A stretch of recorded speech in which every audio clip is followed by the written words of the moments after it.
Well, at the age of 40, and parang bihirang-bihira yan eh.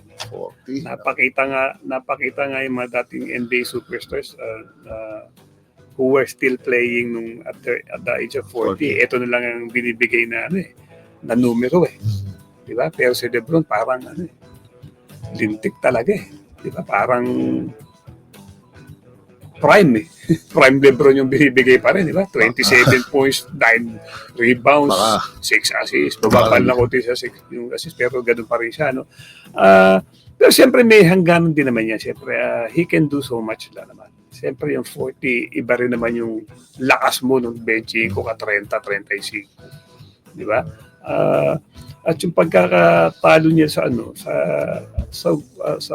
Timberwolves, pinakita lang talaga na talagang undersized sila. Wala silang big man, pero kahit paano, domina sila. Siya na nga yung pinaka, di ba? Sino yung malalaki ron? Hachimura, tsaka siya. Di ba? O medyo nahihirapan na rin siya, no? Ngayon, kung titingnan mo, wala na siya ipoprove. Nasa kanya na lahat.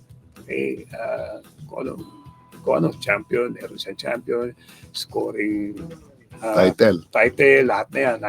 Nasa kanya na yan.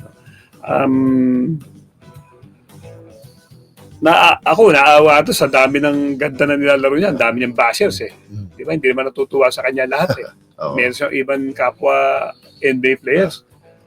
Dinadown naman siya, di ba? Siguro ako, kung gusto niya maglaro pa, tanggapin niya yung role na hindi na siya yung mandando. Di ba? Si Luka nang maging dyan. Kaya lang kasi si LeBron, itong masakit na katotohanan sa mga basher, si LeBron pa rin kasi yung face ng NBA.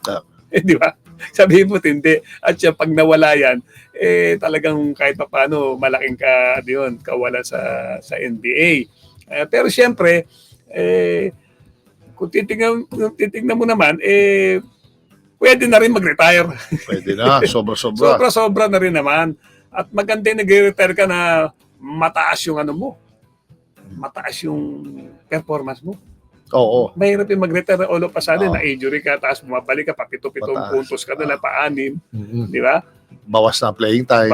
Bawas na playing time. Ito, mukhang maganda. Kasi paano nadala mo sa sinasabi nga nila sabi nga nabasa ko, sabi ni Barkley, pag hindi nakawala sa Minnesota tong Lakers, yung 3-1 deficit, kalimutan nyo na yung GOAT debate. Hindi sa top 5, hindi ko ilalagay yan. Ay, maganda, no? Pero titignan mo rin, kanya-kanya tayong opinion, di ba? Opinion yun. Pero sabihin mo, pero pag isipin mo, for a 40-year-old na gano'n ang inilalaro, monster, di ba?